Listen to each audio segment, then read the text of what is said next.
Good morning सभी, good morning. ठीक भाई, एक बार कमेंट करके बताना ऑडियो और वीडियो क्लियर है कि नहीं। सभी को गुड मॉर्निंग।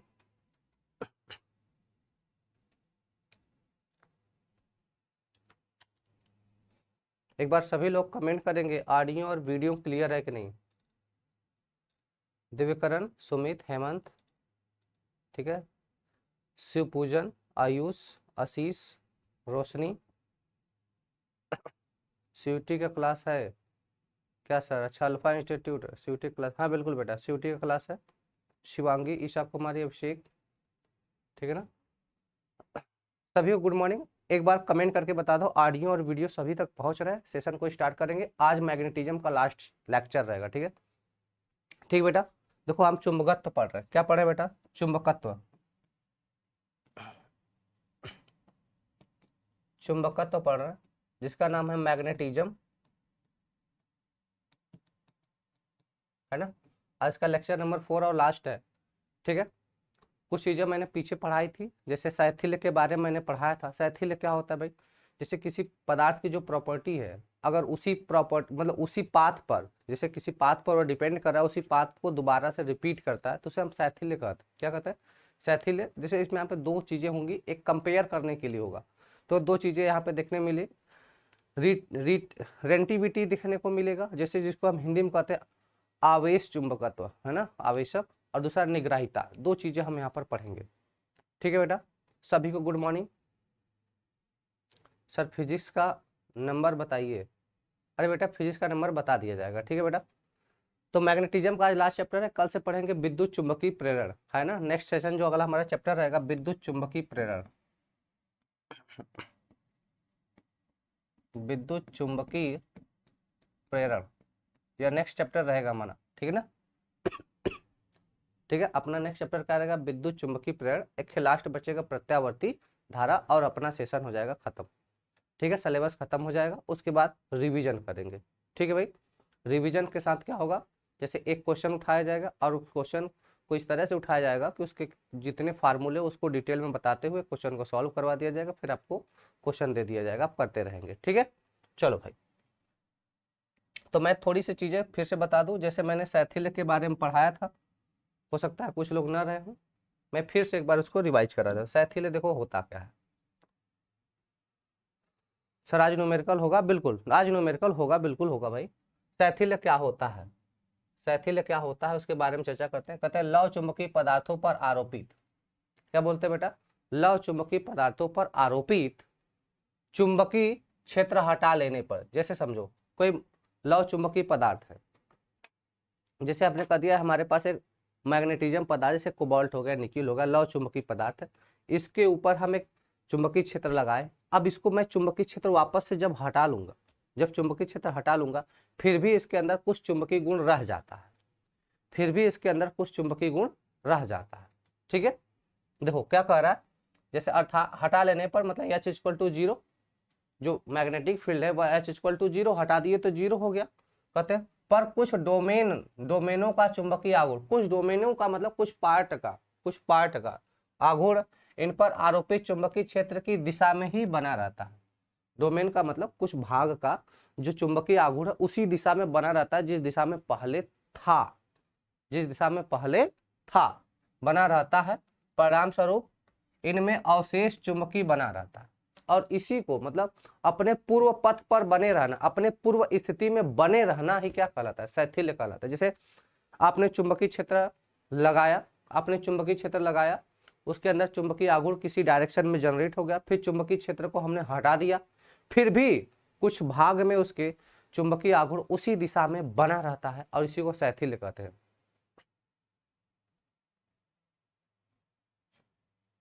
ठीक है बेटा। क्यों रह जाते हैं बेटा? जो उसके अयुग्मित इलेक्ट्रॉन के कारण होता है।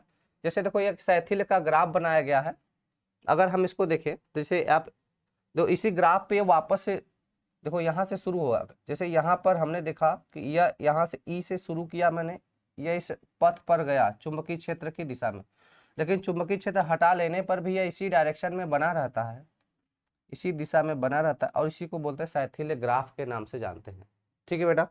चलो कहते हैं यहाँ से देखो, अपने पूर्व पथ का अनुसरण न करने के गुण को क्या करे बेटा, अपने पूर्व पथ के अनुसरण न करने के गुण को चुंबकीय शैथिल्य कहते हैं एवं दर्शाए गए वक्र को शैथिल्य लूप कहते हैं। देखो कहने का मतलब क्या है बेटा, बात की चीजों समझो। एक्चुअली में देखो यहाँ पर हुआ क्या कि पहले इसका डायरेक्शन इधर था ऐसे, लेकिन देखो ये डायरेक्शन रिवर्स हो गया, इसका ये डायरेक्शन क्या हो गया, रिवर्स हो गया। इसी पथ पे इसे बने रहना चाहिए था, लेकिन ऐसा नहीं हुआ, और इसी को क्या कहते हैं, शैथिल्य कहते हैं। और बने जो ग्राफ या ड्रा करते हैं हम लोग, इसको क्या कहते हैं, शैथिल्य लूप के नाम से जानते हैं। ये चीजें मैंने पढ़ाई थी, ठीक है बेटा। चलो अब देखो, शैथिल्य लूप में मैंने बताया 2 पॉइंट्स पढ़ना है। एक पढ़ना है क्या, आवेश चुंबकत्व तो पढ़ना है।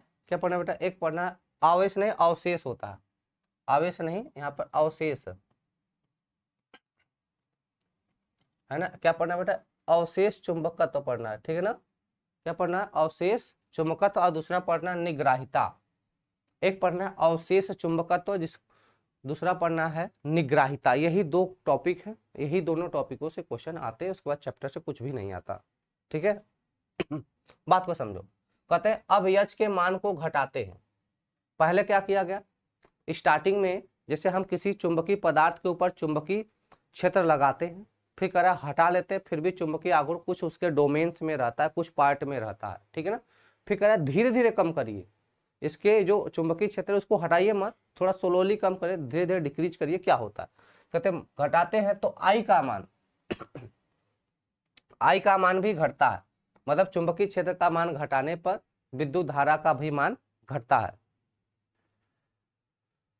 ठीक है। परंतु यच इक्वल टू 0 के लिए आई नॉट इक्वल टू 0, जब यच 0 हो जाएगा तो धारा का मान 0 नहीं होता है। क्यों, क्योंकि उस चुंबकीय पदार्थ के अंदर कुछ चुंबकीय गुण आ जाता है, मतलब चुंबकीय क्षेत्र हटा लेने पर भी चुंबकीय क्षेत्र वहां पे 0 होता नहीं है, इसलिए धारा का कुछ मान रहता है, ठीक है बेटा। कहते हैं जब यच बराबर 0 पर, जब h बराबर 0 पर शेष चुंबकत्व के मान, शेष चुंबकत्व के मान OC, देखना शेष चुंबकत्व के मान O से C की बात कर रहा है, यहाँ पर OC की बात कर रहा है। यह जब कब कह रहा है बेटा, कह रहा है शेष चुंबकत्व के मान OC को अवशेष चुंबकत्व H इक्वल टू 0 पर, समझो क्या कहता है, जब H बराबर 0 हो जाएगा तब OC का जो मान होगा, O से C तक का जो मान होगा, इसी को क्या बोलते हैं, अवशेष चुंबकत्व। इसी को क्या बोलते हैं बेटा, अवशेष चुंबकत्व या धारणाशीलता कहते हैं। ऐसे क्या कहते हैं बेटा, धारणाशीलता कहते हैं, ठीक है। वैसे धारणा नहीं, धारणशीलता कहते हैं, ये गलत टाइपिंग है, मैं इसको सही कर देता हूँ, यह धारणशीलता होता है। क्या होता है बेटा, धारणशीलता कहते हैं पदार्थ का वह गुण जिसके कारण, पदार्थ का वह गुण जिसके कारण वह चुंबकीय क्षेत्र से हटा लेने पर भी चुंबकत्व, मतलब आई बनाए रखता है, चुंबकत्व बनाए रखता है, धारणशीलता या अवशिष्ट चुंबकत्व कहलाता है, धारणशीलता या अवशिष्ट चुंबकत्व कहलाता है, ठीक है। तो एक्चुअली देखो आपसे क्वेश्चन कैसे आएगा, देखो बेटा आपको समझना कि क्वेश्चन कहां से आता है, यहाँ पे क्वेश्चन किस तरीके से आएगा, बोलेगा जब h इक्वल टू 0 है। देखो क्वेश्चन को समझो सर, क्वेश्चन कैसे आएगा, तो बोला जाएगा यदि h बराबर 0 है, h बराबर क्या है 0 है, तो i का मान आपसे पूछेगा, i का मान 0 होगा, i का मान नॉट इक्वल टू 0 होगा, i का मान क्या होगा, इनफाइनाइट होगा। ऐसे क्वेश्चन पूछे जाएंगे, इस तरीके से क्वेश्चन पूछा जाएगा। सर कल क्लास क्यों नहीं हुई, कल क्लास क्यों नहीं हुई, मैं नहीं आया था, ठीक है ना। चलो अगला पॉइंट की बात करते हैं बेटा, निग्राहिता क्या होती है। अगले पॉइंट की बात करते हैं बेटा, निग्राहिता। बेटा चैप्टर 5 नहीं है, अभी उसी का थोड़ा सा पार्ट है, जिस दिन मैंने पढ़ाया था थोड़ा पार्ट पढ़ाया, थोड़ा बचा था। कहते हैं अब यदि h के मान को कम करते हैं तो चुंबकत्व I भी घटने लगता है। क्या कहते हैं बेटा, अगर और कम करते हैं, क्या कर रहा है बेटा, अब जब और कम करते हैं, जब चुंबकीय क्षेत्र का मान और कम करते हैं तो आई का मान घटने लगता है, चुंबकत्व आई का मान भी घटने लगता है एवं एच के एक विशेष मान एचसी के लिए एचसी मतलब क्रिटिकल, एच के एक विशेष मान एचसी के लिए चुंबकत्व आई शून्य हो जाता है, अर्थात H C equal to OD. Graph में देखना, ग्राफ में देखना एच सी इक्वल टू क्या करा बेटा ओडी, क्या करा एच सी क्या है, एच का एक विशेष मान है, उस कंडीशन में कितना होगा ओडी होगा, ओडी, और यह है कितना 0 हो जाएगा, एक्सिस पे है तो ये कितना हो जाएगा, यह 0 हो जाएगा। बात समझ में आ रहा है? एच सी मतलब एच का एक ऐसी वैल्यू है जहां पर जो आई का मान है वो क्या हो जाएगा 0 हो जाएगा। एच सी एक ऐसी वैल्यू है जहां पर आई का मान क्या हो जाएगा 0 हो जाएगा, मतलब एच एक ऐसा मान है जिस पर चुंबकत्व तो आई का मान क्या होगा 0 हो जाएगा। एच के इस मान को निग्रहिता कहते हैं, मतलब कहेंगे चुंबकीय क्षेत्र का वह मान, चुंबकीय क्षेत्र का वह मान जिस पर चुंबकत्व तो 0 हो जाए उसे क्या कहते हैं निग्रहिता। क्या बोलेंगे बेटा निग्रहिता, ठीक है बेटा। कहते हैं चुंबकीय रूप से कठोर, जैसे स्टोर नहीं बेटा स्टील होता है, चुंबकीय रूप से कठोर, स्टोर नहीं होना चाहिए, यहाँ पे स्टील होता है, ठीक है ना, गलत गलत टाइपिंग है, स्टोर कहीं नहीं होता है या स्टील होता है, ठीक है ना। चुंबकीय रूप से कठोर जैसे स्टील उच्च निग्रहिता होती है और चुंबकीय रूप से नरम मतलब कच्चा लोहा अल्प निग्रहिता होती है, ठीक है ना। तो अगर स्टील और लोहा की बात करें तो जो स्टील होता है वो कठोर माना जाता है और जो लोहा होता है नरम माना जाता है। तो निग्रहिता किसकी ज्यादा होती है, स्टील की ज्यादा होती है, स्टील की निग्रहिता ज्यादा होती है। निग्रहिता का मतलब क्या है बेटा, यच का वह वैल्यू, मतलब बोलेंगे यच का, यच क्या है चुंबकीय क्षेत्र, यच का वह मान जिस पर क्या बोल देंगे बेटा, यच का वह मान जिस पर चुंबकत्व, चुंबकत्व आई का मान शून्य हो जाए, शून्य हो जाए निग्रहिता कहलाता है।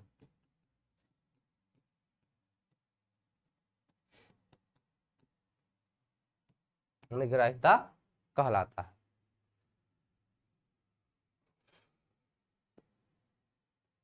प्रैक्टिस क्वेश्चन भी मिल जाएगा बेटा, मिल जाएगा, ठीक है बेटा।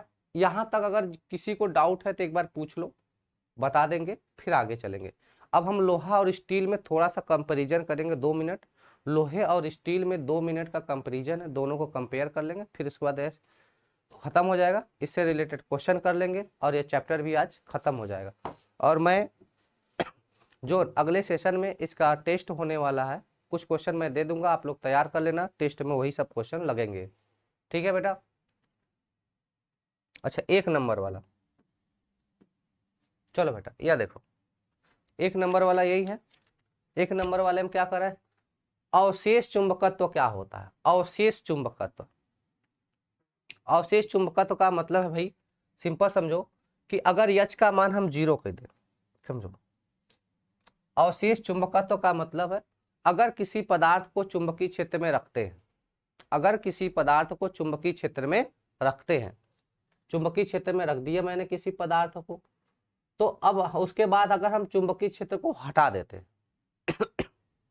अगर फिर हम चुंबकीय क्षेत्र को, जैसे समझो मैंने क्या बोला कि यह हमारे पास कोई पदार्थ है, यह हमारे पास क्या बेटा कोई पदार्थ है, इसको मैंने किसी चुंबकीय क्षेत्र में रख दिया है ना, ये चुंबकीय पदार्थ है, इसको मैंने चुंबकीय क्षेत्र में रख दिया, फिर चुंबकीय क्षेत्र से इसे हटा लिया, तो इसके अंदर जो चुंबकत्व है 0 नहीं होगा, कुछ चुंबकत्व रह जाता है, कुछ चुंबकत्व क्या होता है रह जाता है, ठीक है। समझो क्या करा, अब एच के मान को घटाते हैं तो आई का मान भी घटता है, फिर करा क्या चुंबकीय क्षेत्र को मान को घटाने पर, जो मैग्नेटिज्म है उसकी वैल्यू को घटाने पर, जैसे जो स्ट्रॉन्ग चुंबक है उसको थोड़ा हम स्लो कर ले, मान को घटाने पर आई का मान भी घटता है, परंतु एच बराबर 0 के लिए आई 0 नहीं होता है।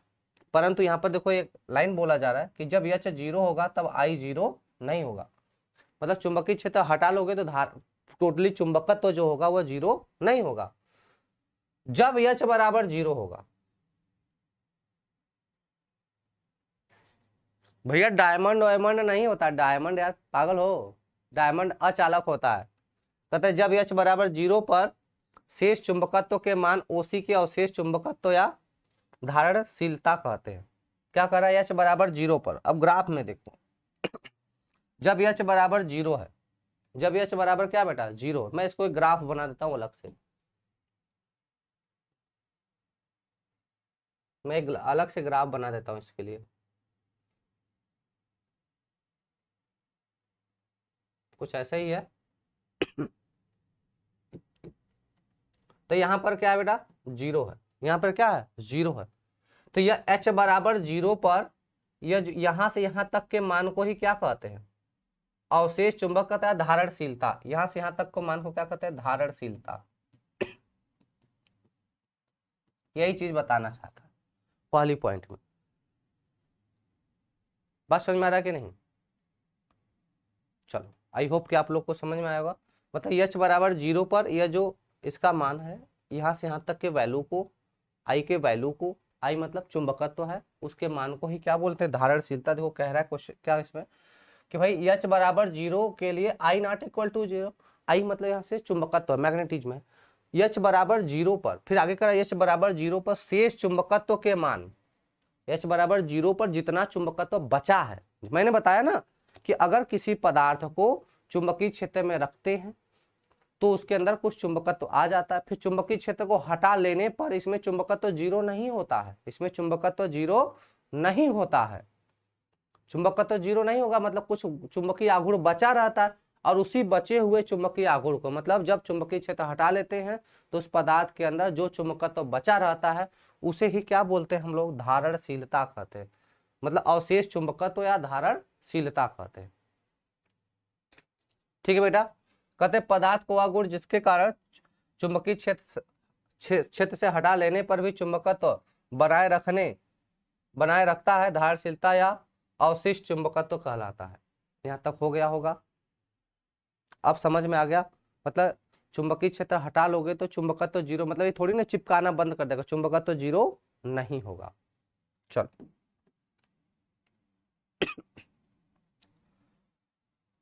ठीक है बेटा, इसमें तीसरी पॉइंट देख लो।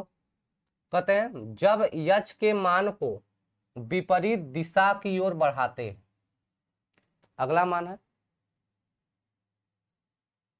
हाँ बेटा सत्य प्रभात बिल्कुल, हाँ पढ़ाए हैं बेटा।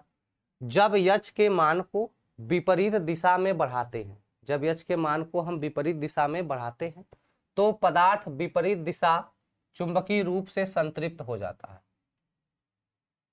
क्या होता है बेटा, पदार्थ विपरीत दिशा चुंबकीय रूप से संतृप्त हो जाता है। इसके संगत बिंदु EFGD ग्राफ में देखोगे क्या करे बेटा, यहां से देखो, इसके संगत EFG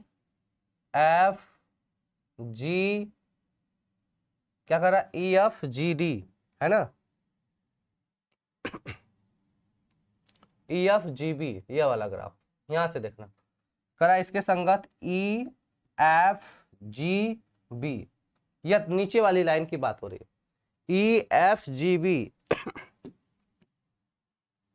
ठीक है, क्या कर रहा है भाई देखो, जब H के मान को विपरीत दिशा की ओर बढ़ाते हैं तो पदार्थ विपरीत चुंबकीय रूप से संतृप्त, मतलब विपरीत, इसका जो डायरेक्शन है विपरीत हो जाता है, तो इसके संगत बिंदु EFGB प्राप्त होता है। पदार्थ के चुंबकन एवं विचुंबकन के एक पूर्ण चक्र को BCDEFGB, मतलब जो ग्राफ बना है, ऐसे ही कुछ ग्राफ बना है,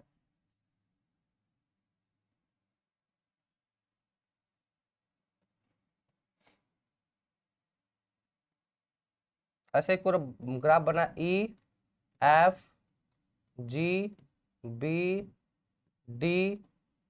है ना, उसके बाद यहाँ पे हो जाएगा O, ठीक है ना। तो यह इस तरीके से ग्राफ यहाँ पे दिखाया गया है, क्लियर है, द्वारा व्यक्त करते हैं। यह वक्र शैथिल वक्र कहलाता है। यह वक्र क्या कहलाता है बेटा, शैथिल वक्र कहलाता है। ठीक है, एकदम बेसिक सी चीज है भाई। इस ग्राफ का आखिर नाम रख दिया गया, इस ग्राफ का एक तो क्या किया गया, नाम रख दिया गया। ठीक है,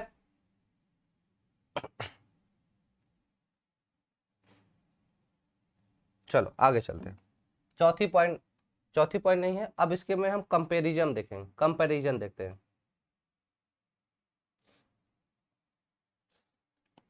देखो कच्चा लोहा और स्टील में कंपैरिजन देख लो। ठीक है, इधर हमने ले लिया है कच्चा लोहा,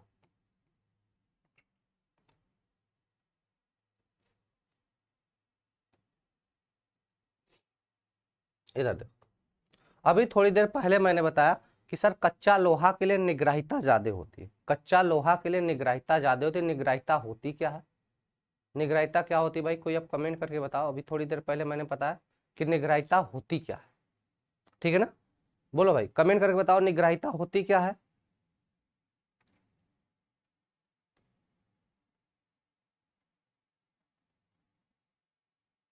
तो हम कहते हैं निग्रहिता क्या होती है बेटा, तो कहते हैं चुंबकीय क्षेत्र के जिस मान के लिए चुंबकत्व 0 हो जाता है, मतलब जब आई का मान 0 हो जाता है, मतलब जिस यच के मान के लिए आई का मान 0 होता है उसे क्या कहते हैं, निग्रहिता कहते हैं।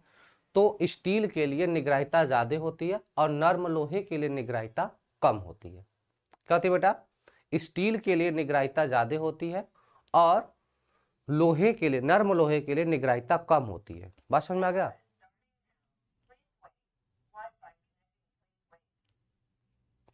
एक मिनट रुक जाओ, लाइट कट गई बेटा।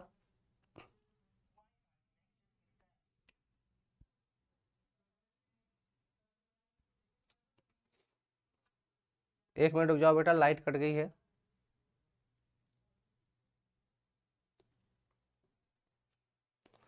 हाँ अंजलि बिंद, हेलो बेटा, हेलो। हाँ एच इक्वल नहीं, एच इक्वल टू जीरो पे, एच इक्वल टू जीरो नहीं है। एच के उस मान पर जिस पर आई का मान 0 हो जाए उसे निग्रहिता कहते हैं।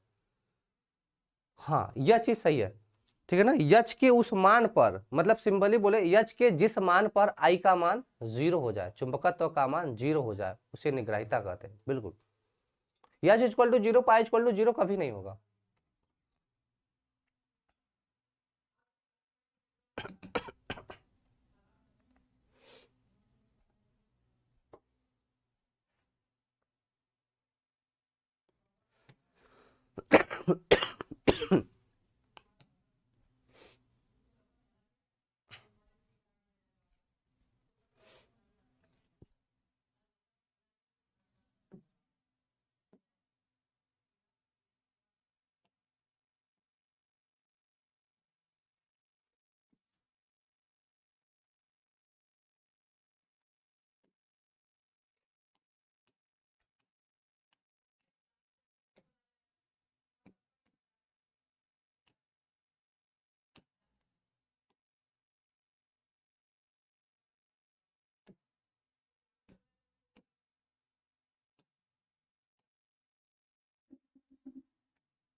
भाई चलो, चलो भाई आगे की बातें करते हैं। सर प्रैक्टिस क्वेश्चन क्यों नहीं दिए, अरे बेटा इसके पहले तो दिए थे ना, इसका बहुत इंपॉर्टेंट नहीं है, फिर भी मैं दूंगा। देखो ध्यान दो, जैसे यह कच्चा लोहा हो गया और स्टील की बात करते हैं, दोनों के बीच की हम बातें करते हैं। देखो आई और एच के बीच में ग्राफ खींचा गया है, किसके बीच में ग्राफ है बेटा, आई और एच के बीच में ग्राफ है। पॉइंट वाइज का बात करते हैं। कच्चा लोहा का जो सैथिल लूप का क्षेत्रफल कम होता है, कच्चे लोहे में सैथिल लूप का जो ग्राफ होता है वो कम होता है, क्षेत्रफल जो होता है कम होता है।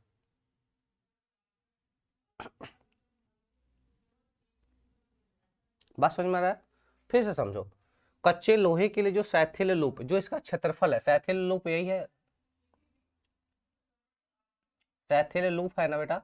तो कच्चे लोहे के लिए सैथिल लूप का जो क्षेत्रफल है वो कम होता है और स्टील के लिए शैथिल्य लूप का जो क्षेत्रफल है वह ज्यादा होता है।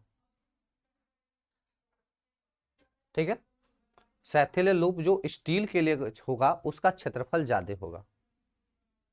ठीक है, देखो यहाँ पे है ना, शैथिल्य लूप का क्षेत्रफल ज्यादा होगा, है ना।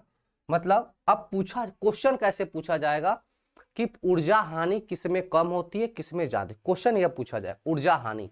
तो देखो जिसका क्षेत्रफल कम रहेगा उसमें ऊर्जा हानि कम होगी, जिसका क्षेत्रफल कम होगा उसमें ऊर्जा हानि कम होगी, और जिसका क्षेत्रफल ज्यादा रहेगा उसमें ऊर्जा हानि ज्यादा होगी। तो देखो, तो नर्म लोहे में ऊर्जा हानि क्या हो जाएगी बेटा, कम। नर्म लोहे में ऊर्जा हानि क्या हो जाएगी, कम हो जाएगी।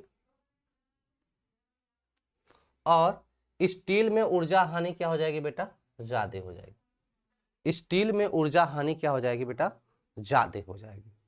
ठीक है, आगे बात करते हैं अगली पॉइंट। निग्राहिता एवं धारणशीलता कम होगी। नर्म लोहे के लिए निग्राहिता और धारणशीलता क्या होगी, कम होगी। बात समझ में आ रहा है, नर्म लोहे की निग्राहिता और धारणशीलता कम होती है। उसके बाद स्टील के लिए बात करते हैं तो निग्राहिता और धारणशीलता अधिक होती है। स्टील के लिए निग्राहिता और धारणशीलता अधिक होती है। इतना पॉइंट क्लियर है कि नहीं। डायमंड क्यों अचालक है, क्योंकि उसके पास कोई भी फ्री इलेक्ट्रॉन नहीं होता है। कार्बन का जो एक अपर रूप होता है उसे हम कार्बन के अपर रूप को ग्रेफाइट करते हैं, उसमें एक कार्बन 4 अदर कार्बन से जुड़ा रहता है, इसलिए उसके पास कोई भी फ्री इलेक्ट्रॉन नहीं होता है गति करने के लिए, इसलिए जो डायमंड है वह अचालक होता है। ठीक है बेटा, इतनी चीजें समझ में आई। देखो 4 पॉइंट आपको समझनी है कि कच्चा लोहा का जो शैथिल्य लूप का क्षेत्रफल होता है वो कम होता है, और स्टील के शैथिल्य लूप का क्षेत्रफल ज्यादा होता है। ठीक है, अब देखो जिसका क्षेत्रफल कम होगा उसका ऊर्जा हानि भी कम होगा, और जिसका क्षेत्रफल ज्यादा होगा उसमें ऊर्जा हानि ज्यादा होगी। ठीक है बेटा, और निग्राहिता एवं धारणशीलता भी कम हो जाएगी, और इसमें निग्राहिता और धारणशीलता होगी ज्यादा। यही चार क्वेश्चन, यही 4 पॉइंट से क्वेश्चन बन सकते हैं। अब आते हैं हम लोग क्वेश्चन की तरफ चलते हैं और वहीं से सीखेंगे। अगला पॉइंट देख लो, चुंबकीय पारगम्यता उच्च होती है नरम लोहे में, और स्टील में चुंबकीय पारगम्यता अपेक्षाकृत कम होती है। आई एवं एक्स दोनों एच, आई एवं एच रहेगा, एक्स नहीं होगा। यहाँ पे काई लिखो, या तो काई लिखो, काई लिखो, या तो एच लिखो। ठीक है ना, काई ही लिख लेते हैं, ये काई होता है। आई एवं मतलब चुंबकत्व एवं चुंबकशीलता दोनों क्या होती है, उच्च होती है, उसमें दोनों कम होता है। यह आसानी से चुंबकीय एवं विचुंबकीय हो जाता है। जो लोहा है, जो नर्म लोहा है वह आसानी से चुंबकीय हो जाता है। उसके अंदर जैसे चुंबकीय क्षेत्र में रखे तुरंत चुंबकीय हो जाएगा, और चुंबकीय क्षेत्र हटाए तुरंत विचुंबकीय हो जाता है। लेकिन अगर स्टील को चुंबकीय क्षेत्र में रख दोगे तो जब चुंबकीय क्षेत्र आ जाएगा तो चुंबकीय क्षेत्र तुरंत ही नहीं जाता है। ठीक है बेटा, यह आसानी से चुंबकीय एवं विचुंबकित नहीं होता है। ठीक है, इसका उपयोग डायनमो एवं ट्रांसफार्मर की क्रोड विद्युत चुंबकीय टेप बनाने में किया जाता है। नरम लोहे का उपयोग कहाँ करते हैं, ट्रांसफार्मर में करते हैं, डायनमो में करते हैं, और इसका उपयोग डायनमो एवं एवं उपयोग एवं इसका उपयोग अस्थाई चुंबक बनाने में किया जाता है, परमानेंट मैग्नेट में बनाने में किया जाता है।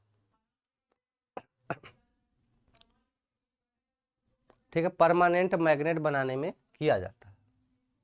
ठीक है भाई, क्वेश्चन पे आ जाते हैं। अपने पास ये पहला क्वेश्चन है, शायद क्वेश्चन दिख रहा होगा, क्वेश्चन थोड़ा धुंधला है फिर भी कोशिश करो। पहला क्वेश्चन है बेटा, सभी लोग आंसर देंगे।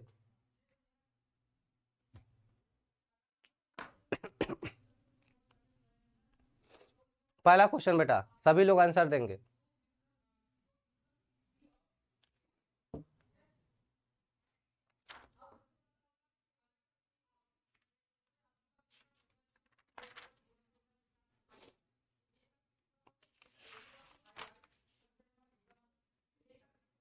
सर इस चैप्टर में इंपॉर्टेंट क्या, ठीक है मैं बता देता हूँ, चैप्टर जैसे ही खत्म होता है मैं लिखवा देता हूँ क्या क्या इंपॉर्टेंट है। चलो भाई पहला क्वेश्चन का आंसर बता दो सब लोग। सर नोटिफिकेशन क्यों नहीं आता है? बेटा नेटवर्क प्रॉब्लम होगा आप में। क्वेश्चन है अनुचुंबकीय पदार्थों की चुंबकीय प्रवृत्ति है। अनुचुंबकीय पदार्थों की चुंबकीय प्रवृत्ति है क्या? बताना है।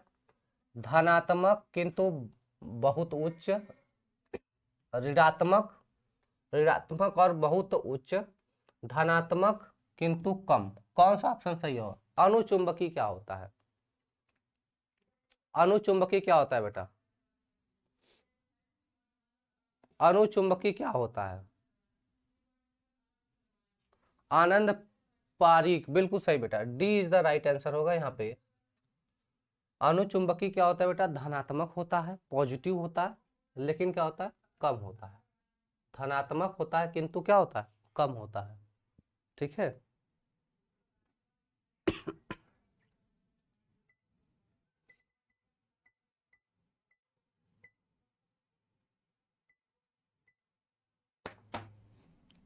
ठीक है बेटा, धनात्मक होता है किंतु कम होता है। अगला क्वेश्चन है, निम्न में से कौन सा पदार्थ विद्युत चुंबक की क्रोड के लिए सबसे अधिक उपयोग होता है?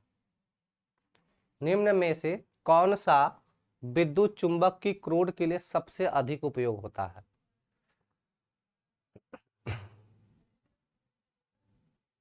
बात समझ में आ रहा है? विद्युत चुंबक के लिए, क्रोड के लिए किसका उपयोग करते हैं बेटा? सबसे ज्यादा हम नरम लोहे का प्रयोग करते हैं। किसका प्रयोग करते हैं? नर्म लोहे का प्रयोग करते हैं। सबसे ज्यादा किसका प्रयोग होता है? नर्म लोहे का प्रयोग होता है। इसी तरह से देखो क्वेश्चन आते हैं। ठीक है भाई, 2 का ए। अगला क्वेश्चन हो जाएगा, चुंबक को विचुंबकित किया जा सकता है। चुंबक को विचुंबकित किया जा सकता है। कैसे किया जा सकता है बेटा? देखो, गलत तरीके से उपयोग में लाकर, उष्मा के द्वारा, विपरीत दिशा में चुंबकन के द्वारा, और करा उपरोक्त सभी।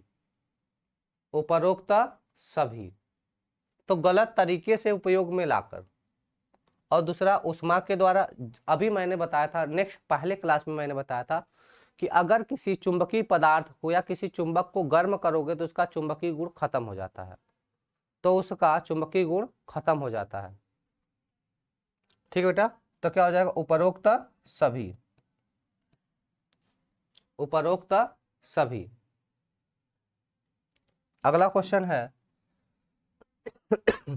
यदि प्रति चुंबकीय पदार्थ, अगला क्वेश्चन है बेटा, यदि प्रति चुंबकीय पदार्थ दंड चुंबक के उत्तरी या दक्षिणी ध्रुव के, दंड चुंबक के उत्तरी या दक्षिणी ध्रुव के पास लगाया जाए तो यह, पास लगाया जाए तो यह, चलो आंसर देना बेटा।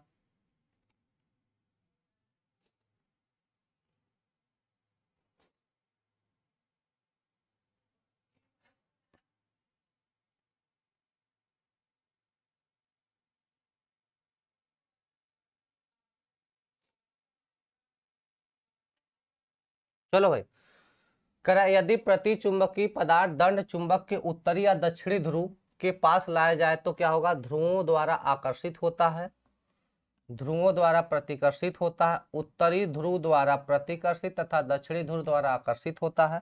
उत्तरी ध्रुव द्वारा आकर्षित तथा दक्षिणी ध्रुव द्वारा प्रतिकर्षित होता है। बताना है भाई। चलो भाई बताओ। ठीक है, तो सिंपली बोलेंगे, कोई जैसे चुंबक है, कोई चुंबक है, जैसे ये NS है, तो भाई इसके ध्रुव पे कुछ भी लाओ, इसके ध्रुव पे अगर कोई चीज लाओगे तो क्या होगा? आकर्षित होता है। 4 का बी, 4 का क्या हो जाएगा? B is the right answer. 4 का बी बेटा। ठीक है, चलो अगले क्वेश्चन पे चलते हैं। अगला क्वेश्चन है, चुंबकीय प्रवृत्ति है, चुंबकीय प्रवृत्ति देखो, chi equal to I by H, chi equal to B by H, chi equal to M by भी, chi equal to M by H. कौन सा हो जाएगा? तो भैया यहाँ पर A is the right answer, chi equal to I by H होता है। का इक्वल टू क्या होता है बेटा, आई बाई एच होता है।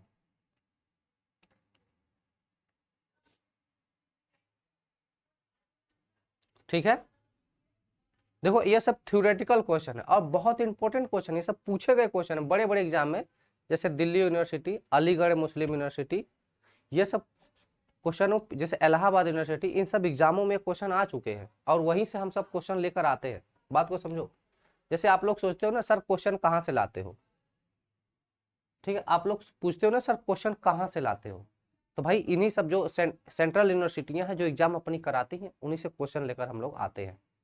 ठीक है, अगला क्वेश्चन है, यदि किसी प्रतिचुंबकीय पदार्थ का घोल एक यू नली में डालकर, अच्छा आयुष्मा तिवारी करें सर क्वेश्चन नंबर 4 फिर से, ठीक है बेटा मैं क्वेश्चन नंबर 4 फिर से बताऊंगा, अब रुक जाओ। यदि किसी प्रतिचुंबकीय पदार्थ का घोल एक यू नली में डालकर, एक यू आकार की नली में ऐसे देखो यह यू आकार की नली, इसी में डालकर यू नली की एक भुजा प्रबल चुंबक के ध्रुवों के बीच इस प्रकार रख दी जाए कि इसका मेनिक्सक, क्या लिया, मेनिक्सक क्षेत्र से साथ संरेखित हो जाए। घोल का तल, दो थोड़ा सा इंग्लिश वर्ड लिख दिया गया, कोई दिक्कत नहीं, फिर से एक बार क्वेश्चन को पढ़ो, कॉन्सेप्ट क्लियर हो जाएगा। क्वेश्चन क्या कर रहा है कि बताइए, यदि किसी प्रतिचुंबकीय पदार्थ का घोल यू आकार की नली में, प्रतिचुंबकीय पदार्थ का, यहाँ पे देखना, यह देखना क्या लिखा है, प्रतिचुंबकीय पदार्थ का यू आकार की नली में डाल दिया जाए। ठीक है, करा यू नली की एक भुजा प्रबल चुंबक के ध्रुवों के बीच इस प्रकार रख दी जाए, किसका, मैनिक्स क्षेत्र के साथ संरेखित हो जाए। मैनिक्स का मतलब है जो उसका ध्रुव है इसके साथ संरेखित हो जाए, उसका जो मैनिक्स का मतलब यहाँ पर क्या, जो ध्रुव है इसका क्या हो जाए, संरेखित हो जाए। तो फिर कह रहा है घोल का तल तो जो घोल का यह लेवल है, उस समय जो घोल का लेवल है, जैसे यहां तक है तो इसका लेवल क्या होगा, घटेगा या इसका लेवल बढ़ेगा, यह चीज बताना है।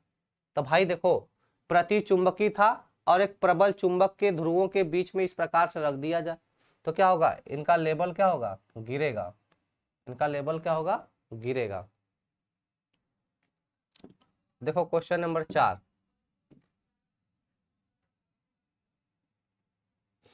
करा किसी प्रतिचुंबकीय पदार्थ के दंड चुंबक के, प्रतिचुंबकीय पदार्थ है भैया, प्रतिचुंबकीय पदार्थ है, तो कह रहा है क्या, यदि प्रतिचुंबकीय पदार्थ के दंड चुंबक के उत्तरी या दक्षिणी ध्रुव के पास ला जाए। भैया पहले चीज यहाँ पे समझा करो ना, यहाँ पे जो पदार्थ लिखा गया यह क्या है, प्रतिचुंबकीय होगा, और जो मैग्नेट का पावर होता है, जो चुंबक की क्षमता होती है, वो कहां पर, केवल ध्रुव पर होती है।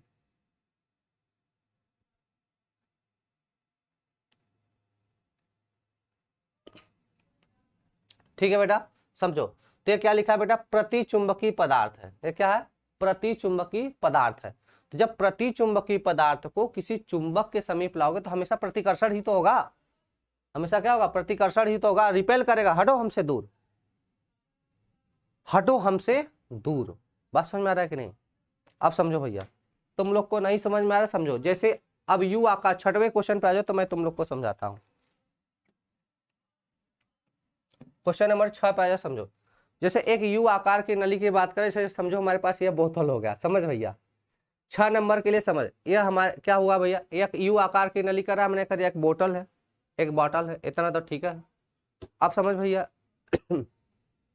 यह हमारे पास एक चुंबक है, इसी चुंबक, प्रबल चुंबक है, करा इसके ध्रुवों के बीच इस प्रकार रखा जाए कि इसका मैनिक क्षेत्र के संरेख हो जाए, संरेख मतलब समांतर हो जाए, ऐसे हो जाए, संरेख हो जाए। तो इस समय इस पानी का जो इसमें चुंबक जो घोल डाला गया है, इसका घोल क्या होगा, लेवल घटेगा या बढ़ेगा।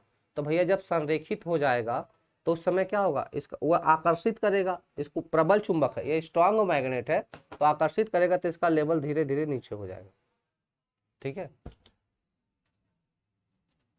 बड़ा वजन था यार, इसलिए ज्यादा देर थाम नहीं सकते हैं, इसका वजन कुछ ज्यादा ही था। ठीक है,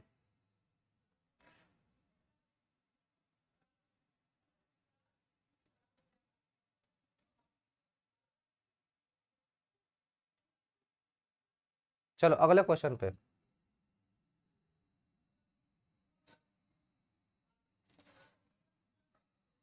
निम्न में से क्या सत्य है? अगला क्वेश्चन है, निम्न में से क्या सत्य है? कह रहा प्रतिचुंबकत्व ताप पर निर्भर करता है, अनुचुंबकत्व ताप पर निर्भर करता है, अनुचुंबकत्व ताप पर निर्भर नहीं करता है, इनमें से कोई नहीं, इनमें से कोई नहीं।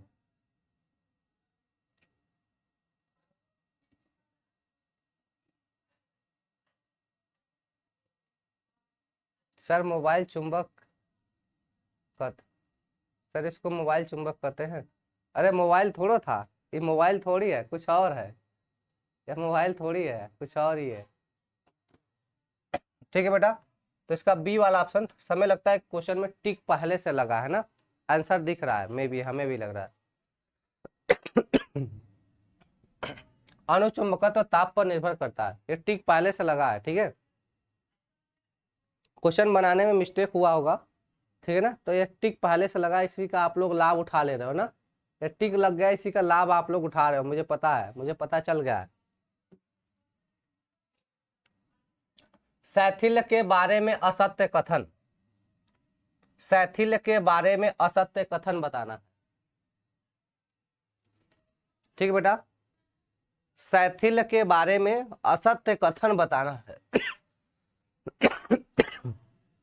करा, सभी लव चुंबकीय पदार्थों में यह प्रभाव समान होता है। क्या करें बेटा, सभी लव चुंबकीय पदार्थों में यह प्रभाव समान होता है। शैथिल्य लूप का क्षेत्रफल पदार्थ के प्रति इकाई आयतन में उत्पन्न ऊष्मीय ऊर्जा के अनुक्रमानुपाती होता है। शैथिल्य लूप का क्षेत्रफल पदार्थ के प्रति इकाई आयतन उत्पन्न ऊष्मीय ऊर्जा पर निर्भर नहीं करता है। शैथिल्य लूप की आकृति पदार्थ की अभिलक्षणी गुण है। बताना है बेटा। तो अभी मैंने पीछे पढ़ाया, क्या सही था उसको छोड़ दो, आपको बताना है क्या गलत है, असत्य बताना है, क्या गलत है इनमें।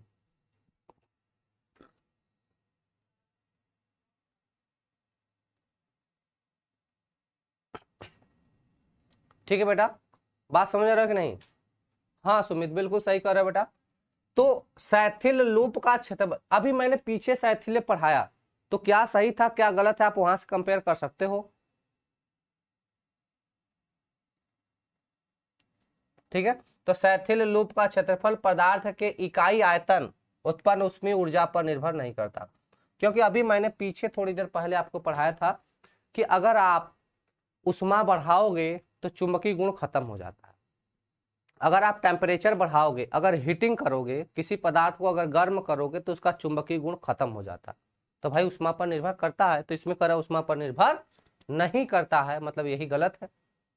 मतलब क्या हो जाएगा, यही क्या है, गलत है। अगला, प्रति चुंबकीय पदार्थ चुंबकीय क्षेत्र में गति करते हैं। अगला क्वेश्चन है बेटा, प्रति चुंबकीय पदार्थ चुंबकीय क्षेत्र में गति करते हैं।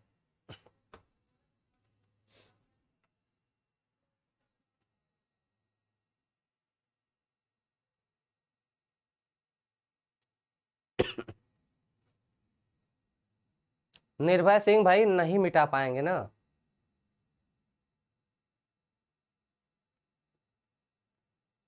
अब लाइव क्लास चले, इसमें कुछ हो नहीं सकता है,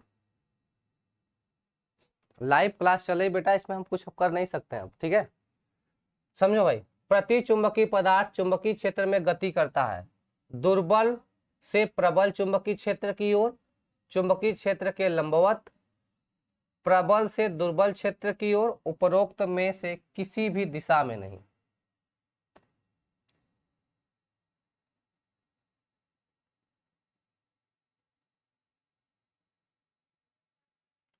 बताना बेटा।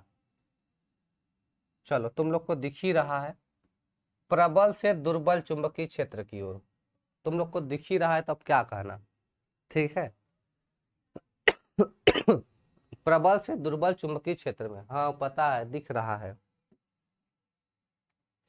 कह रहा क्यूरी ताप वह ताप है जिस पर, क्या बेटा, क्यूरी ताप वह ताप है जिस पर अणुचुंबकीय पदार्थ लौ चुंबकीय पदार्थ बन जाता है, लौ चुंबकीय पदार्थ अणुचुंबकीय बन जाता है, अणुचुंबकीय पदार्थ प्रतिलौ चुंबकीय बन जाता है और लौ चुंबकीय प्रतिलौ चुंबकीय बन जाता है। ठीक है बेटा।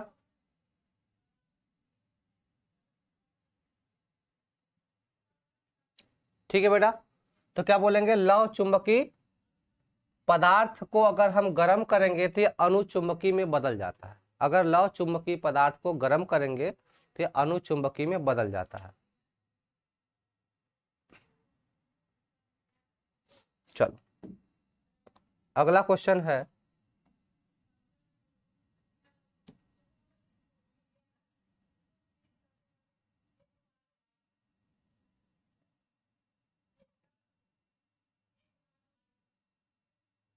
वैसे भी ठीक, चलो भैया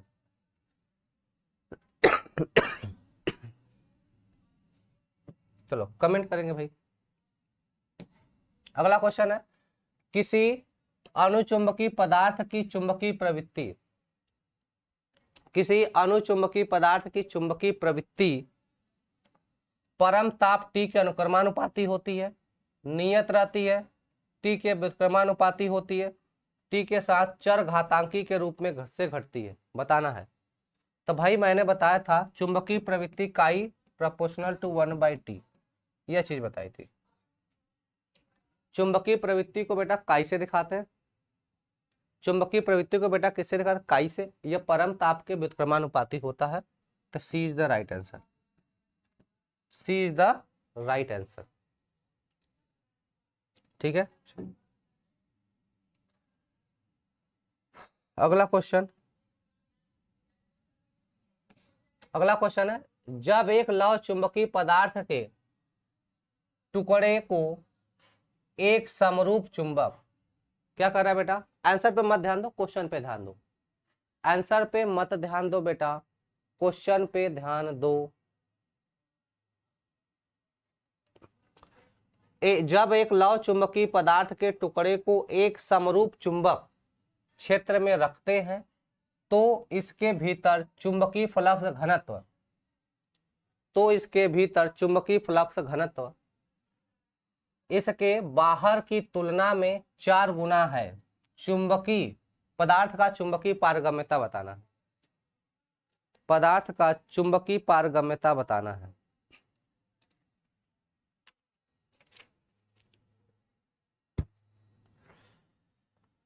आ तो गया न्यूमेरिकल, चलो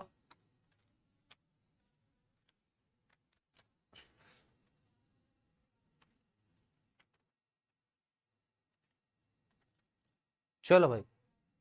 हाँ बेटा 12 का डी है, ठीक है, क्वेश्चन आंसर दिख रहा है लेकिन कुछ सॉल्व वॉल्व करेगा कि बस आंसर दिख रहा है तो फटाफट टिक मारे निकल लिए। चलो भाई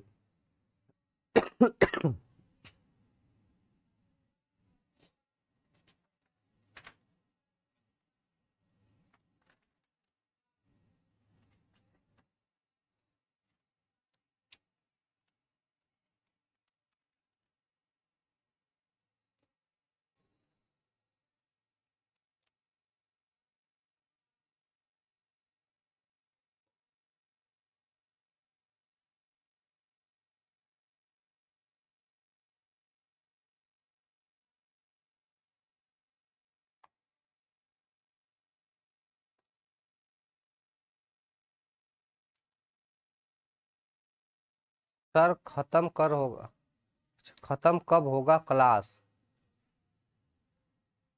चलो भाई, एक फार्मूला हमने आपको बताया था, म्यू इक्वल टू, फार्मूला क्या बताया था मैंने, म्यू इक्वल टू या mu R equal to B upon B naught, यह फार्मूला मैंने बताया था। म्यू आर या म्यू इक्वल टू क्या हो जाएगा, बी अपान बी नॉट। क्या कर रहा है, एक लौ चुंबकीय पदार्थ के टुकड़े को एक समरूप चुंबकीय क्षेत्र में रखते हैं तो इसके भीतर चुंबकीय फ्लक्स घनत्व इसके बाहर की तुलना में 4 गुना हो जाता है। तो यहाँ पर जो पहले पहले कितना मान लेंगे, पहले बेटा था बी नॉट, पहले कितना नॉट था, पहले बी नॉट था। अब बी बराबर जो बाहर वाला है ये कितना हो जाएगा, 4 बी नॉट हो जाएगा, तो रख देंगे यहाँ पे 4b0 अपान b0, b0 से कट जाएगा तो 4 आएगा। ठीक है, तो D is the right answer. अगले क्वेश्चन पे, अगला क्वेश्चन बताना है बेटा, अगला क्वेश्चन बताना है सबको। सर बस यही एक न्यूमेरिकल और न्यूमेरिकल लेकर आइए, आप केवल ज्यादा से ज्यादा थ्योरी कराते हैं। अरे बेटा जैसे देखो, जब थ्योरी रहेगा तो थ्योरी लेकर आएंगे, जब न्यूमेरिकल रहेगा तो न्यूमेरिकल लेकर आएंगे। जैसे क्वेश्चन पूछे जाते हैं उसी तरह के क्वेश्चन लेकर आते हैं। देखो जो चीजें पूछी जाए वही कराया जाए तो बेटर है। चलो भैया बात को समझो, क्वेश्चन करा, जब एक लौ चुंबकीय पदार्थ को, लौ चुंबकीय पदार्थ को, क्या हो रहा है जी, लौ चुंबकीय पदार्थ को क्यूरी ताप से ऊपर गर्म किया, लौ चुंबकीय पदार्थ को क्यूरी ताप से ऊपर गर्म किया जाता है तो यह पदार्थ क्या हो जाता है, नियमित रूप से चुंबकित हो जाता है, लौ चुंबकीय बन जाता है, प्रति चुंबकीय पदार्थ की तरह व्यवहार करता है, अनुचुंबकीय पदार्थ की तरह व्यवहार करता है। बिल्कुल सही, ये अभी मैंने पीछे क्वेश्चन कराया, अनुचुंबकीय पदार्थ की तरह व्यवहार करता है। किसकी तरह व्यवहार करता है बेटा, अनुचुंबकीय पदार्थ की तरह व्यवहार करता है। ठीक है, तो देखो टोटल ओवरऑल इतने ही क्वेश्चन है, इसी तरह के क्वेश्चन इस चैप्टर से आएंगे, इसके बाहर से कुछ भी आने की संभावनाएं नहीं है। बात समझ में आ रहा है? इसी तरह के इस चैप्टर से क्वेश्चन आ सकते हैं। इस चैप्टर के सारे क्वेश्चन खत्म हो गए, सारे सेक्शन खत्म हो गए। देखो अगला चैप्टर हमें पढ़ना है जिसका नाम है विद्युत चुंबकीय प्रेरण। अगला चैप्टर जिसका नाम है विद्युत चुंबकीय प्रेरण। ठीक है, और जिस दिन मेरा सारा पार्ट खत्म होगा मैं चैप्टर 1 से रिवीजन कराऊंगा। जिस दिन मेरा सारा पार्ट खत्म होगा मैं चैप्टर 1 से रिवीजन कराऊंगा और प्रैक्टिस कराऊंगा आप लोग को। ठीक है, चैप्टर 1 से रिवीजन का मतलब है कि हर चैप्टर से 8 से 10 सवाल होंगे और हर टॉपिक पर एक एक सवाल होंगे और हर टॉपिक को डिटेल में समझाते हुए आगे चलेंगे। ठीक है, देखो अगला चैप्टर हमें पढ़ना है विद्युत चुंबकीय प्रेरण।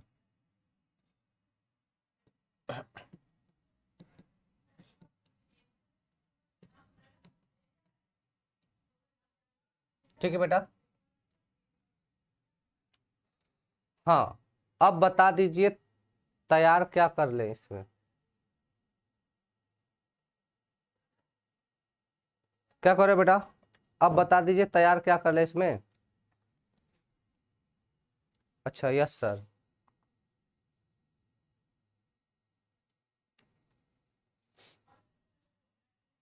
अच्छा प्रीति, प्रीति कुमारी, हाँ अप्रैल में मैं कोशिश करूंगा अप्रैल में ही मेरा सेक्शन कंप्लीट हो जाए। ठीक है बेटा, हाँ भाई जो लोग पूछ रहे हैं कि सर इसमें क्या तैयार करें, जो लोग इसमें पूछ रहे हैं सर क्या तैयार करें, पहले उसके लिए जान जाओ। जैसे कुछ लोग करें सर इसमें क्या तैयार करें, तो पहली चीज है कि चुंबकीय आघूर्ण इसमें आपको तैयार करना है। क्या याद करना है बेटा, चुंबकीय आघूर्ण।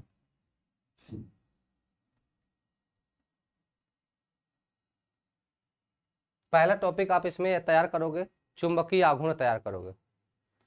ठीक है बात को समझो। और दूसरा चुंबकीय फ्लक्स घनत्व,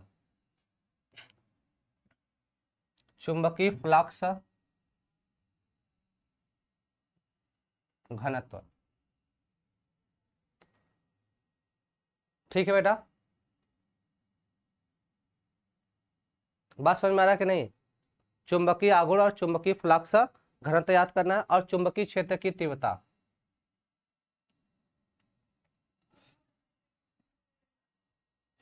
चुंबकीय क्षेत्र की तीव्रता, ये सब टॉपिक आप इसमें तैयार करोगे। ठीक है भाई, सब करा देंगे। देखो मेरा का सोचना है कि जब तक एक बार कंप्लीट नहीं होगा ना तब तक मजा नहीं आएगा। एक बार सिलेबस कंप्लीट कर लेने तो फिर जैसे कहोगे वैसे करा देंगे। फिर बेटा जैसे कहोगे आप लोग वैसे करा देंगे। और इसमें एक पॉइंट और, उदासीन बिंदु मैंने पढ़ाया था, उदासीन बिंदु को देख लेना बेटा। इसके बाद छोटी छोटी चीजें हैं उसको एक बार सरसरी निगाह से पढ़ लेना, फिर शैथिल्य के बारे में एक आध क्वेश्चन देख लेना, शैथिल्य के बारे में पढ़ लेना, ठीक है। इतना ही इसमें तैयार करो, काम हो जाएगा। इसमें इतना ही काम करो बेटा, काम हो जाएगा, ठीक है बेटा। हाँ, चैप्टर एनालिसिस करा दीजिए। अरे बेटा कराएंगे यार, कैसे कराएंगे, पहले सिलेबसवा तो कंप्लीट कर लेने दे, ठीक है। एक बार सिलेबस कंप्लीट कर लेने दो, बस मेरा 2 ही चैप्टर बचा है, मैं जल्द ही इसको कंप्लीट करा दूंगा, ठीक है ना। ठीक है बेटा, चलो आ जाते हैं विद्युत चुंबकीय प्रेरण, इलेक्ट्रोमैग्नेटिक इंडक्शन कहते हैं।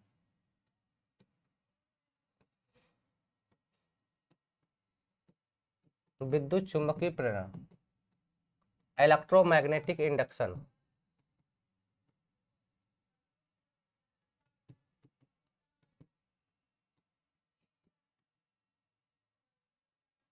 ठीक है, पहले समझते हैं कि सर इसमें पढ़ना क्या क्या है। सर अंजलि बिंद करे, सर जी आप क्या, आपका क्या नेम है, न्यू न्यू स्टूडेंट हो तभी नहीं जानती हूँ। अच्छा शुभम नाम है भैया, शुभम। सर आपका फिंगर पेंसिल की तरह काम कर, अरे यार गजब हो। चलो भैया शुभम सर के नाम से जान जाओ, मेरा नाम है, ठीक है बेटा। चलो भैया अब सब लोग टू द पॉइंट पे आ जाओ, ठीक है बेटा। आज ही शुरू करेंगे, बिल्कुल शुरू करेंगे बेटा। पहले देखो क्या क्या इसमें पढ़ना है, पहले इसमें क्या क्या चीजें पढ़नी है। पहला टॉपिक पढ़ना है इसमें आपको चुंबकीय फ्लक्स। पहला टॉपिक बेटा इसमें हम पढ़ाएंगे आपको चुंबकीय फ्लक्स। पहला टॉपिक इसमें हम क्या पढ़ाएंगे आपको, चुंबकीय फ्लक्स पढ़ाएंगे, ठीक है। और दूसरा टॉपिक इसमें क्या पढ़ाएंगे हम आपको, तो दूसरा फैराडे पॉइंट पढ़ाएंगे, फैराडे के विद्युत अपघटन का नियम, फैराडे का नियम, ठीक है बेटा। दूसरा नियम क्या पढ़ाएंगे, फैराडे का नियम पढ़ाएंगे, दूसरी पॉइंट हो जाएगी, ठीक है। और तीसरी पॉइंट क्या पढ़ाएंगे आपको, प्रेरित विद्युत वाहक बल पढ़ाएंगे, प्रेरित विद्युत वाहक बल। चौथी पॉइंट क्या पढ़ाएंगे, लेंज का नियम पढ़ाएंगे। पांचवी पॉइंट क्या पढ़ेंगे, सर न्यूमेरिकल क्या हो गया, सर फिजिक्स टेस्ट का रिजल्ट, भैया फिजिक्स टेस्ट का रिजल्ट आ जाएगा, ठीक है, वो सब अलग की चीजें है ना। उसके बाद प्रेरित विद्युत क्षेत्र पढ़ेंगे।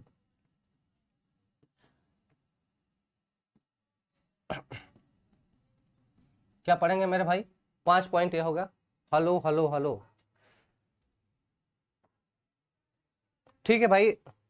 तुम अपना नंबर नंबर उसमें डालो, मैं अभी कॉल करता हूँ तुमको।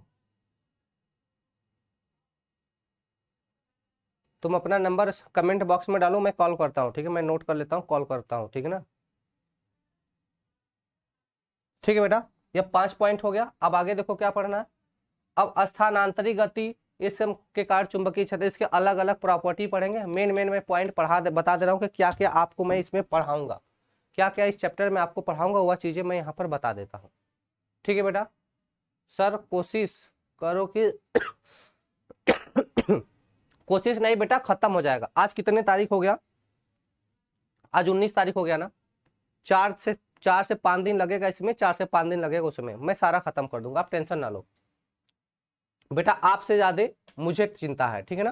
देखो अगले 6वीं टॉपिक पर करेंगे, स्वप्रेरणा पढ़ेंगे, स्वप्रेरणा। क्या पढ़ेंगे बेटा, 6वीं टॉपिक में हम क्या पढ़ेंगे, स्वप्रेरण, ठीक है बेटा, स्वप्रेरण। उसके बाद स्वप्रेरण गुणांक एवं स्वप्रेरण गुणांक, इसी में लिख लेते हैं। स्वप्रेरण पढ़ेंगे और स्वप्रेरण गुणांक। मैं क्यों बता रहा हूँ, क्योंकि कक्षा 12 में जो हमसे पढ़े हो, ये वाला चैप्टर मैंने ही पढ़ाया था वरदान बैच में। जो हमसे पढ़ो ये सारा चीज मैंने खुद पढ़ाया था, ठीक है ना, वरदान बैच में जो लोग भी पढ़े होंगे, ठीक है बेटा। स्वप्रेरण गुणांक के बारे में पूरा डिटेल में पढ़ना है। उसके बाद हमें पढ़ना है अन्योन प्रेरण। सर सबसे ज्यादा पीडीएफ आपका है मेरे, मैं कंप्लीट ही नहीं कर पा रहा।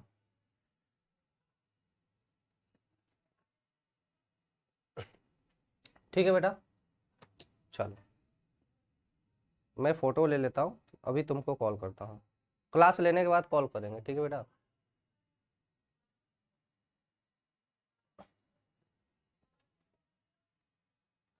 चलो। अभी क्लास लेने के बाद कॉल करेंगे। सातवां पढ़ना है बेटा अन्योन्य प्रेरण। क्या पढ़ना है बेटा? अन्योन्य प्रेरण। 8वीं टॉपिक। ये सब चीजें हमने पढ़ा रखा है, एक बार मैं आपको इसलिए पढ़ा रहा हूँ सर हैंड राइज करवा लो सर। ठीक है बेटा, अब समझो ये 7 हो गया। अब 8वां देखो। पहले मैं इस टॉपिक में पढ़ा क्यों रहा हूं, बता क्यों रहा हूं? मैं इसलिए बता रहा हूं ताकि आप लोग दोहरा के आओ। मैं इसलिए बता रहा हूं ताकि आप लोग रिवीजन करके आओ। क्लास 12 में मैंने सारी चीजें पढ़ाई थी। अब अन्योन्य प्रेरण के बारे में सारे चीज आप कर लेगा। उसके बाद स्वप्रेरकत्व का संयोजन पढ़ेंगे। ठीक है बेटा, अब क्या पढ़ेंगे बेटा? स्वप्रेरकत्व का संयोजन पढ़ेंगे। अब संयोजन बेटा कई प्रकार का होता है। देखो एलसी सर्किट पढ़ेंगे, एलसी सर्किट, ठीक है ना। और देखो LCR circuit, LCR circuit, LR circuit, ठीक है ना।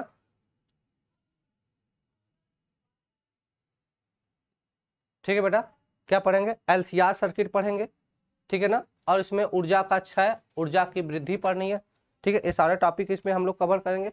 फिर एलसी दोलन पढ़ेंगे। क्या पढ़ेंगे बेटा? एलसी दोलन पढ़ेंगे। दोलन मतलब ऑसिलेशन, एलसी दोलन पढ़ेंगे। उसके बाद अगली टॉपिक हम लोग क्या पढ़ेंगे? एलसी दोलन हो जाएगा तो भंवर धाराएं पढ़ेंगे। वेरी वेरी मोस्ट इंपोर्टेंट, जिसको हम कहते हैं भंवर धाराएं। भंवर धाराएं पढ़ेंगे। इंग्लिश में कहते हैं ईडी करंट। इंग्लिश में क्या कहते हैं बेटा? Eddy current.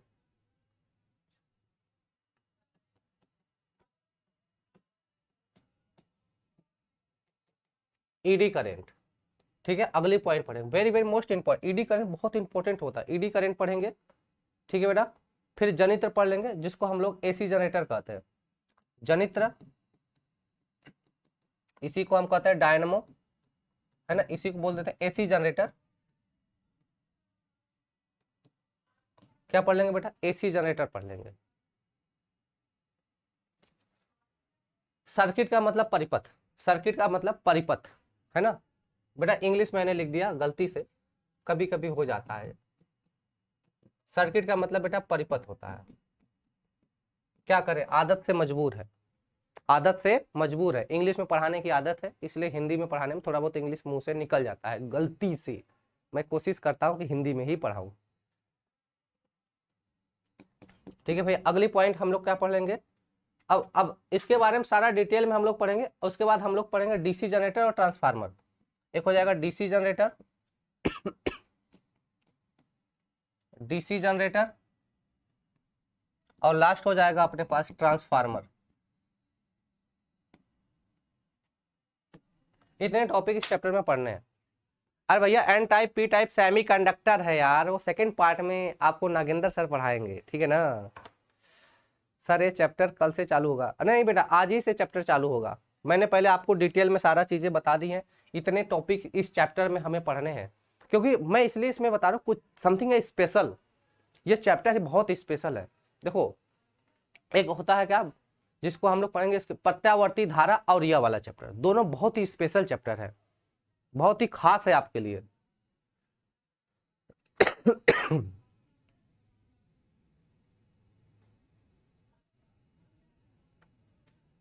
ठीक है बेटा, चलो। तो देखो ये चुंबकीय फ्लक्स, फैराडे का नियम, प्रेरित विद्युत वाहक बल, लेंज का नियम, प्रेरित विद्युत क्षेत्र, स्वप्रेरण, स्वप्रेरण गुणांक, अन्योन्य प्रेरण, अन्योन्य प्रेरण गुणांक, स्वप्रेरण का संयोजन, LC circuit, LCR circuit. LCR circuit नहीं पढ़ना है, सॉरी, एलसीआर सर्किट नहीं पढ़ना है, ठीक है ना। उसके बाद एलसी दोलन पढ़ लेंगे। उसके बाद भंवर धाराएं पढ़ लेंगे, जनित्र, डायनेमो जनरेटर और डीसी जनरेटर, ट्रांसफार्मर। और ट्रांसफार्मर में ज्यादातर आपसे क्या पूछा जाएगा कि किसकी कुंडली में फेरों की संख्या, प्राथमिक कुंडली में फेरों की संख्या इतनी है, द्वितीय कुंडली में फेरों की संख्या इतनी है, एक में धारा इतना है तो दूसरे में धारा बताइए, एक में विभव इतना है तो दूसरे में विभव बताइए। ऐसे क्वेश्चन आते हैं, ठीक है बेटा। चलो स्टार्ट किया जाए, बोलो स्टार्ट किया जाए कि कल करें? जो कहोगे कर देंगे। आज ही से स्टार्ट करें? क्या करो बेटा, यूपी बोर्ड रिजल्ट, अरे जब आना होगा आ जाएगा बेटा। स्टार्ट किया जाए, चलो विद्युत चुंबकीय प्रेरण, चैप्टर का नेम कर लो विद्युत चुंबकीय प्रेरण, इलेक्ट्रोमैग्नेटिक इंडक्शन।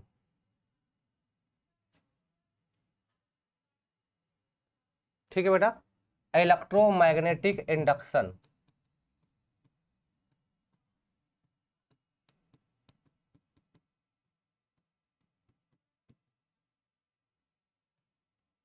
इलेक्ट्रोमैग्नेटिक इंडक्शन, ठीक है बेटा। तो पहली अपनी हेडिंग हो जाएगी, पहली हेडिंग अपनी हो जाएगी बेटा, चुंबकीय फ्लक्स क्या होता है। चुंबकीय फ्लक्स के बारे में पढ़ेंगे, मैग्नेटिक फ्लक्स बोलते हैं बेटा। एक बार सब लोग कमेंट में डालो गॉस का नियम जो हम आपको पढ़ाए हैं। एक बार सब लोग कमेंट में डालोगे गॉस का नियम जो आपको पढ़ाए। आप लोग एक बार कमेंट में डालो मेरे भाई, जो गॉस का नियम पढ़ाए थे वहां पे जो फ्लक्स पढ़ाए थे, विद्युत फ्लक्स फाई पढ़ाए थे, जरा उसका डिफिनीशन कोई डालो। फाई बराबर आपको क्या पढ़ाया गया था, ये चीज देखो। फाई बराबर हमने पढ़ाया था close integration E dot D ए। क्या पढ़ाया था मेरे भाई, close integration E dot D A, है ना, गॉस का नियम होता था। और इसी को आप आगे भी कहते थे कि फाई इज इक्वल टू भाई क्यू बाई एप्सिलॉन नॉट, कुछ ऐसा कहते थे, क्यू बाई एप्सिलॉन नॉट। लेकिन उसके पहले हमने आपको बताया था phi is equal to close integration E dot D A, मतलब किसी बंद पृष्ठ से, क्या कहते थे, गॉस का नियम। मैं अभी पिछले इसका चैप्टर आगे की बात कर रहा हूं, स्थिर वैद्युतिकी में बता रहा था मैंने, जैसे ना इलेक्ट्रोस्टैटिक्स में क्या पढ़ाया था, जरा समझो। ठीक है बेटा, समझो। तो हमने आपको पढ़ाया था कि किसी बंद परिपथ से या किसी बंद पृष्ठ से गुजरने वाली वैद्युत बल रेखाओं की संख्या को, गुजरने वाली वैद्युत बल रेखाओं की संख्या को वैद्युत फ्लक्स फाई कहते थे। क्या कहते थे बेटा, वैद्युत फ्लक्स फाई कहते थे। Close integration E dot D ए होता था। यह हमने आपको पीछे पढ़ाया था। क्लियर है सब लोग?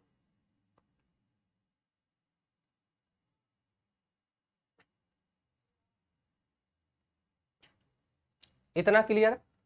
तो सेम इसी प्रकार इलेक्ट्रोमैग्नेटिक इंडक्शन को समझाइए। अरे बेटा बिल्कुल समझाएंगे, सबका सीक्वेंस है, पहले इसको समझेंगे, क्रम वाइज समझेंगे बेटा, सब समझेंगे, टेंशन ना लो।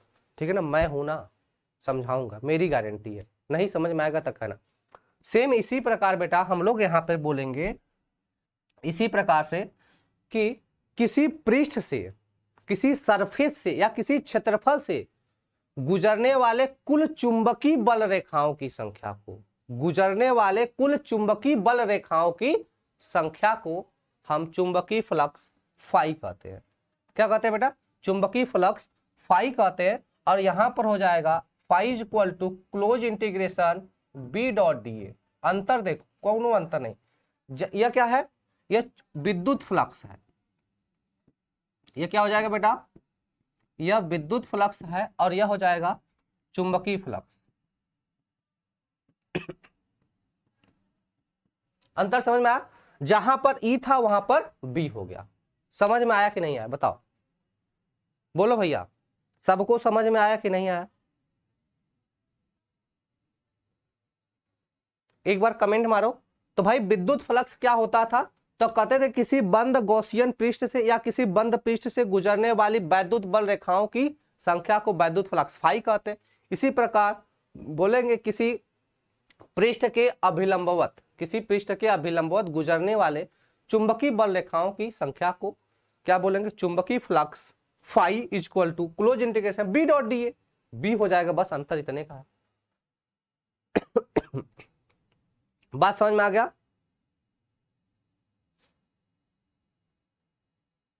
चलो, जब इतनी बातें समझ में आ गई सर, तो हम बोलेंगे phi is equal to close integration, जब बी डॉट डी ए है, तो अगर हम इसको ऐसे लिखें तो क्या हो जाएगा, बी ए कॉस थीटा क्या हो जाएगा, बी ए कॉस थीटा। तो अगर हम बोल दे सर थीटा बराबर 0 अंश होगा तो फाइव इक्वल टू क्या होगा, बी ए होगा पहली पॉइंट, और थीटा बराबर 90 होगा तो जो चुंबकीय फ्लक्स हो जाएगा वो कितना हो जाएगा, 0। ये दो केस हो जाएगा। बोलो भैया, जब थीटा बराबर 0 होगा, क्योंकि देखो डॉट लगा है तो कॉस होगा, जब थीटा बराबर 0 हो जाएगा तो फाइव बराबर बी ए मिलेगा, या फाइव मैक्स मिलेगा, या फाइव मैक्स मिलेगा, मैक्सिमम वैल्यू मिलेगी। जब 90 डिग्री का एंगल होगा तो क्या हो जाएगा, यहाँ पर जो चुंबकीय फ्लक्स है उसका मान हो जाएगा 0। चुंबकीय फ्लक्स का मान कितना हो जाएगा मेरे लाल, 0 हो जाएगा। बात समझ में आ रहा कि नहीं?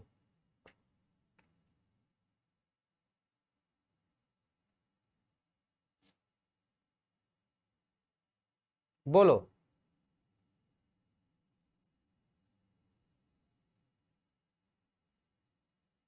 चलो अगली पॉइंट लिख देंगे, चुंबकीय फ्लक्स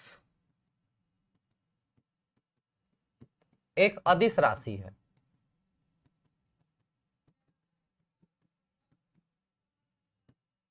चुंबकीय फ्लक्स क्या बेटा, एक अदिश राशि। चुंबकीय फ्लक्स एक अदिश राशि, क्यों अदिश राशि उसको भी समझो। सर चुंबकीय फ्लक्स एक अदिश राशि है क्यों, क्योंकि अगर हम बात करें तो यहाँ पे क्षेत्रफल है, क्षेत्रफल कैसा होता है, सदिश होता है, और चुंबकीय क्षेत्र है या चुंबकीय बल रेखाएं, यह क्या होता है, यह बल रेखाओं की जो संख्या यह भी क्या होती है, सदिश होता है। और इनका डॉट गुणन, इनका क्या हो जाएगा, डॉट क्या हो जाएगा, अदिश हो जाएगा। इनका डॉट गुणन लोगे तो क्या हो जाएगा यार, अदिश हो जाएगा। जब दो सदिशों का अदिश गुणन लोगे, डॉट प्रोडक्ट लोगे तो अदिश मिलता है। जब दो सदिश का हम लोग क्या लेते हैं, डॉट लेते हैं तो अदिश मिलता है। ठीक है भाई, यहां तक की चीज समझ में आई। थोड़ा मात्रक की चर्चा करते हैं। चलो मात्रक बताओ भैया।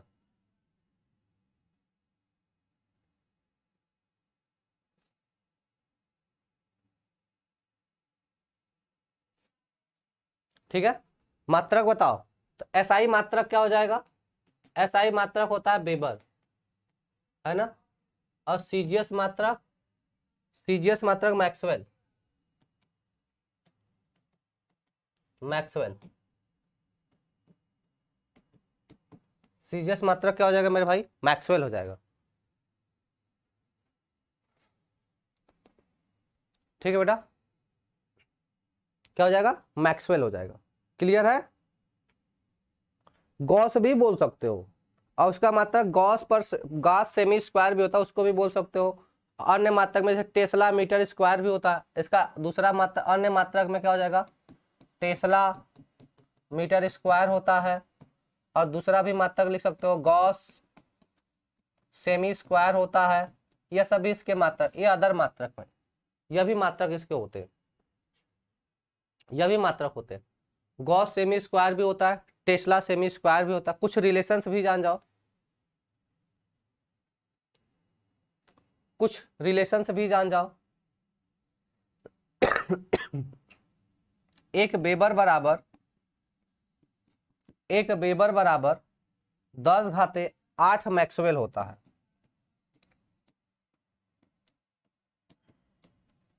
एक वेबर बराबर 10⁸ मैक्सवेल होता है। कितना होता है बेटा, एक वेबर बराबर 10⁸ मैक्सवेल होता है। बीमा की बात करते हैं कि सर बीमा हो क्या होगा, बीमी सूत्र क्या होगा। बीमा कमेंट बॉक्स में डालो, बीमी सूत्र को कमेंट बॉक्स में डालो फटाक से, बीमा क्या हो जाएगी।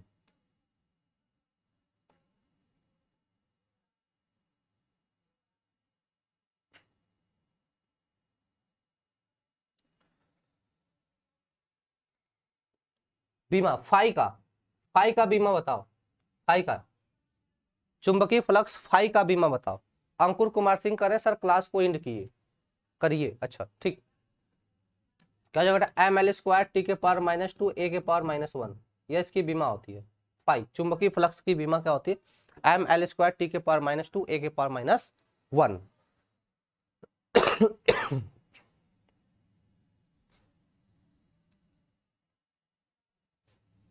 ठीक है, तो यह हो गया किसके बारे में, पहला जो हेडिंग था खत्म हो गया, विद्युत चुंबकीय फ्लक्स के बारे में चर्चाएं खत्म।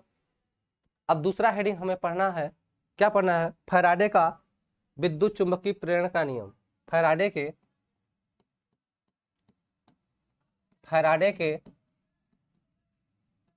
विद्युत चुंबकीय प्रेरण का नियम। फैराडे के विद्युत चुंबकीय प्रेरण का नियम, इंग्लिश क्या हो जाएगा? Faraday law of electromagnetic induction. Faraday's law of electromagnetic induction. Faraday law of electromagnetic induction. Sir चुंबकीय फ्लक्स का डिफिनीशन दोबारा बता दीजिए।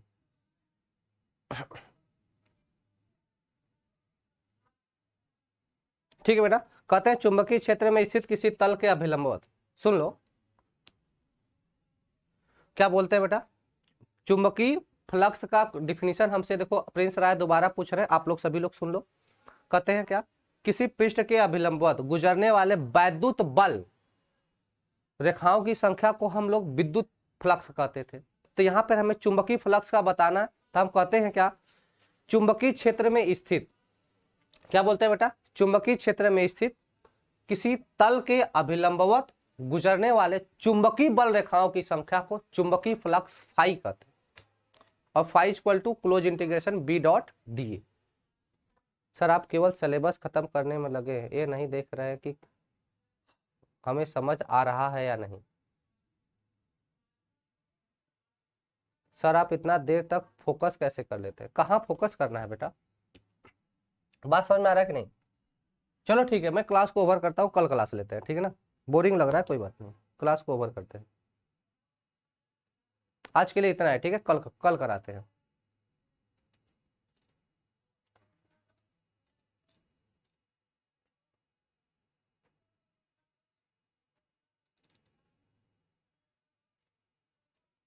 चलो ठीक है, आज के लिए इतना है।